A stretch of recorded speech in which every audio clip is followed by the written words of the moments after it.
Good morning, my dear friends. I'm Irene Foster Thompson, 82 years young, hailing from the little town of Blige Springs, Virginia, where the neighbors felt like family, or so I believed. At 75, I learned the man I'd shared my life with for decades wasn't who I thought he was, and my world turned upside down. Before I dive into my story, I'd love for you to give this video a thumbs up and hit that subscribe button if you haven't already. It means the world to me. Also, drop a comment to let me know where you're watching from. It warms my heart to think my story's reaching corners of the world I've never seen in all my 82 years. It was 1958, and I was just 15, my whole life stretching out before me like an open road. Back then, girls like me dreamed of finding a kind husband, building a family, and living happily ever after. That's what my mama, Grace, always told me.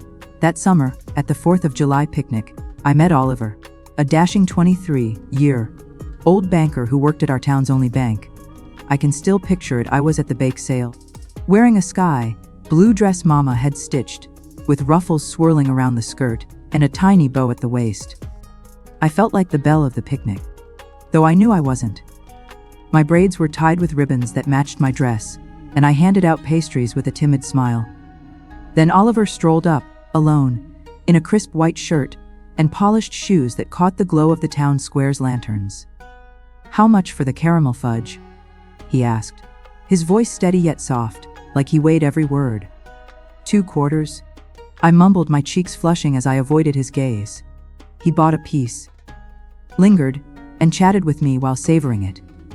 He shared that he'd been at the bank for 3 years, lived alone since his folks moved to the state capital, and loved reading in his quiet moments. Me, barely through elementary school, because my daddy thought too much learning ruined a girl. I was captivated by this polite, book-smart man. That evening, he walked me home, keeping a proper distance. Mama peeked through the curtains, as was the custom, and later, as she braided my hair for bed, she whispered, "That man's got promise, Irene. Hold on to him." Our courtship was short, as was typical back then. 3 months later, Oliver proposed, and Daddy agreed without hesitation, boasting about a banker in the family like he'd struck gold. In January 1961, we wed at St. Matthew's Episcopal Church, a big affair for our small town. Oliver invited everyone who mattered: Mayor Irving Walters, the sheriff, the top merchants, and Reverend Timothy, a pillar of Blige Springs. My gown, crafted by Mrs. Anderson, the finest seamstress around, was made of fabric shipped from Richmond. After the wedding, we settled into a cozy rented house downtown. Oliver promised we'd soon own a grander home, and true to his word, within 2 years, we moved into a charming corner house with 3 bedrooms, a separate dining room, and a yard for my flowers. When I asked how he saved so fast, he flashed a sly grin and said, "Smart investments, my darling. A man's got to make his money grow." Those early years were calm. Oliver left for the bank each morning and returned like clockwork. Sundays, we attended church, then dined with my parents or, sometimes, at Magnolia House, the town's only restaurant. The only shadow was our struggle to have children. After 3 years, Dr. Jenkins delivered the heartbreaking news: I couldn't conceive. I wept for weeks, feeling like less of a wife. But Oliver was kind, holding my hands and saying, "God has a plan. Maybe we're meant to love a child who needs us." In 1965, like a gift from above, Catherine came into our lives. It was a rainy Wednesday, Pausen, and I was cooking supper when Oliver walked in with Reverend Timothy and a tiny girl, about 2, clutching a tattered doll, her big eyes full of fear. "This is Catherine," the Reverend said. "Her parents passed in a crash on the Richmond Highway.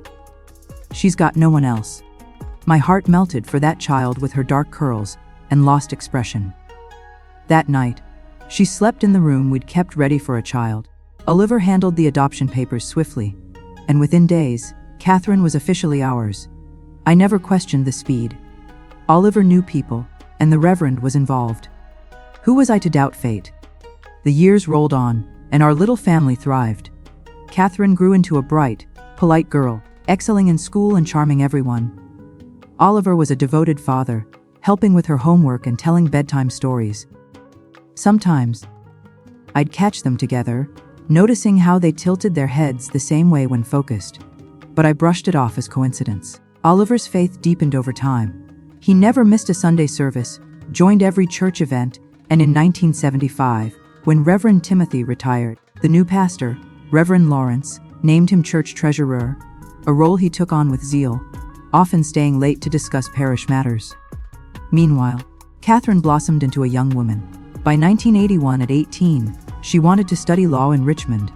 I worried about her being so far from home, but Oliver, to my surprise, championed her dream with enthusiasm. Oliver's voice was unwavering when he declared, "Our girl deserves nothing less than the best." His resolve left no room for debate. "I'll work day and night, if that's what it takes to see her through college." And so, Catherine set off for Richmond, settling into a boarding house for proper young women, recommended by Reverend Lawrence. Oliver visited her monthly, arms full of supplies and cash. While I stayed behind, the long bus rides turned my stomach, and the house needed tending.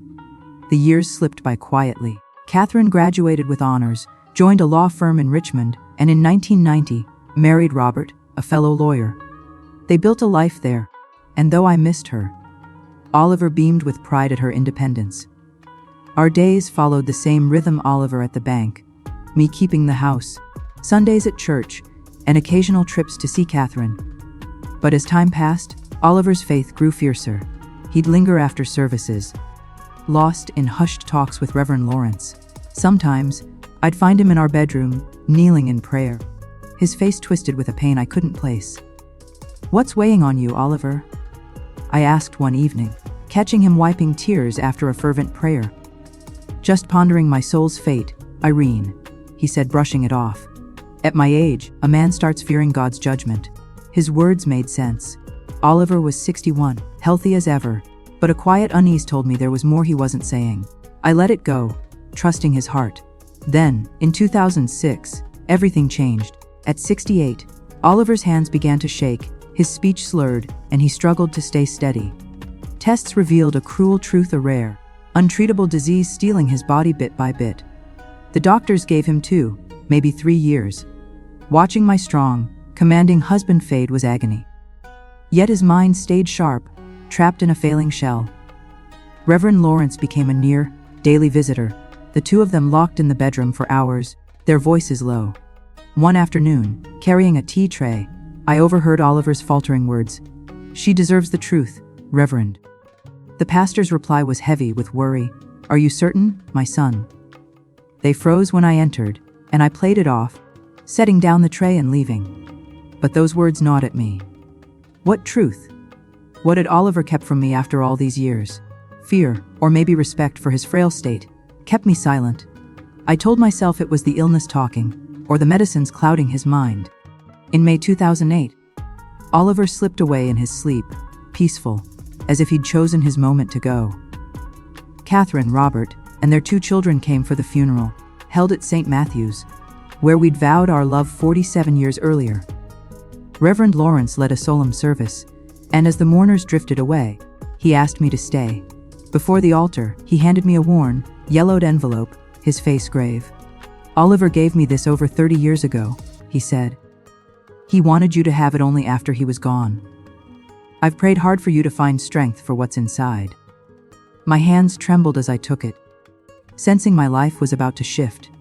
Back home, alone on the porch in the rocking chair, where Oliver once read his Sunday paper, I watched the Blue Ridge sky burn orange and red as the sun dipped low. My heart raced as I opened the envelope, revealing Oliver's unmistakable handwriting, bold, precise, on paper aged by decades. "My dearest Irene," it began, "if you're reading this, I've left this world. For years, I've carried a secret that's robbed me of peace, a guilt I couldn't confess while alive, fearing I'd lose your love. I wrote this in 1977, when the shame grew too heavy, hoping to give you the truth after I'm gone, though it may break your heart." I froze, my breath catching. What could be so terrible he hid it all these years? An affair crossed my mind. But the truth was far darker. The money for our house, Catherine's education, our comfortable life. It didn't come from the bank, as I led you to believe. In 1963, 2 years after we wed, I stumbled on a scheme at the mayor's office. Mayor Irving and council members were siphoning funds meant for the county hospital. My hand flew to my mouth. That hospital, promised for years, became just a small clinic. I planned to expose them. Oliver wrote, but Reverend Timothy pulled me aside after church. He knew what I'd found and, instead of urging me to report it, offered me a deal. His handwriting wavered, as if the memory shook him. The scheme was vast. Businessmen, even the diocese, profited, funneling money for church renovations. Timothy convinced me reporting it would cost my job, our home, our place in town. So, I joined them, using my bank roll to move the money, taking a cut for us. My tears fell as I read on, each word shattering the man I thought I knew. Oliver, the upright man everyone admired, entangled in corruption, urged by a pastor. I told myself it was for you, for our future, he wrote. But I was lured by easy money, by power. I swore I'd stop after we bought the house. But the want for more, better things, a car, savings, kept me in. Every gift, every luxury we'd enjoyed, now felt tainted, built on lies. Every comfort we enjoyed, every proud moment I cherished, believing Oliver's knack for growing money was a lie. But the letter held an even darker truth, one that cut deeper than the corruption. There's a heavier secret, Oliver wrote, about our Catherine. My heart froze. What could our beloved, adopted daughter have to do with this web of deceit? In 1965, a young woman named Emily worked as a secretary in the mayor's office. A kind girl from a struggling family. Sick mother, no father. She landed the job through Reverend Timothy's help. I vaguely recalled her, a quiet beauty with dark curls at Sunday services. But Emily's grace caught Mayor Irving's eye. A married man with a spotless reputation. A shiver ran through me. The mayor preyed on her, using his power to coerce her, threatening her job when she resisted. Desperate, Emily turned to Reverend Timothy, who, instead of shielding her, urged her to comply to keep her position. Then came Oliver's confession. To my eternal shame, I, too, fell for Emily. I reread those words, stunned. My husband, unfaithful, over 40 years ago. But why was this worse than the embezzlement? The letter revealed more. Emily became pregnant, unsure if the child was Oliver's or the mayor's. Terrified, she threatened to expose them, endangering their scheme. One stormy night, her car was found in the river off the Richmond Highway, declared an accident. But Oliver learned the truth weeks later. It was no accident. I felt sick, the warm May afternoon turning cold and grim. Mayor Irving, fearing scandal, hired men to intimidate Emily into leaving town. Things went wrong. She fought back, was pushed, hit her head on a rock, and died. Panicked, they staged the crash. Tears streamed down my face, my stomach churning. The letter pressed on. Reverend Timothy later told Oliver that Emily, before her death, had secretly given birth with a midwife's help. The child, a girl, needed a home. The pastor proposed a twisted plan. We, childless, would adopt her, burying any questions about her origins. That girl was Catherine, our Catherine, whom we raised as an orphan, was Emily's daughter, possibly Oliver's. He never confirmed paternity, too afraid, but saw her in every glance, every furrowed brow. He forged the adoption papers, crafting a lie about her parents' deaths. It all clicked.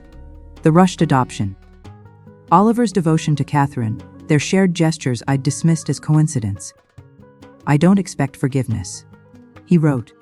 I've lived with this guilt, watching Catherine grow, her truth hidden, our life built on lies and blood money. In his final years, he donated much of the stolen funds to community causes, anonymously, to ease his conscience, aiding families like Emily's. He left instructions for a basement safe, holding proof of the scheme, and money for more reparations, urging me to decide Catherine's truth. I always loved you, he ended, though I never deserved you. I sat on the porch, numb, staring into the night. The man I loved, now a stranger, adulterer, criminal, maybe worse. By dawn, I resolved to confront Reverend Lawrence. He knew everything. All those years, through Oliver's confessions. I marched to St. Matthew's, the church's familiar stained glass and wax scent, now mocking me. The bell tolled, but I felt no reverence, only fury. I stormed into the vestry, where Reverend Lawrence prepared for service. His eyes met mine, a mix of pity and dread. "You knew?" I said, my voice steady, but seething, thrusting the letter onto the table. "All of it. Emily's death. The money, Catherine." He sank onto a bench, defeated. "Yes, Irene," he admitted. "Reverend Timothy confessed on his deathbed in 1976, and Oliver soon after. The seal of confession bound me." I pressed him. "A murder. Corruption. My daughter's origins." He explained Oliver's torment, his donations to atone. The retirement home, the school, scholarships, all funded by guilt. "Catherine knows nothing," he assured me. Oliver wanted her spared. I felt dizzy, torn between rage and grief. "You should have warned me," I snapped. I lived a lie. The bell rang again, signaling the service. "We'll talk later," he said. "No," I replied, taking the letter. "I'm done with this church." I left, the weight of betrayal crushing me. At home, the house felt like a tomb of lies. Every photo, every chair bought with dirty money. I found the basement safe, using our wedding date, 001/1961, to open it. Inside were documents, a notebook of names and sums, stacks of cash, and a photo of Emily, inscribed, "To Oliver, 1964. Her face, Catherine's eyes, her chin, haunted me. Days blurred, sleepless until Catherine arrived, worried by my silence. "Mom, what's wrong?" she asked, kneeling before me, her eyes so like Emily's. I couldn't shatter her world. "Just grief," I said, "and a discovery. Your father made secret donations, funding the retirement home, schools, scholarships." Her face lit up. "Dad was a quiet hero," she said. I nodded, hiding the truth to protect her, choosing love over destruction.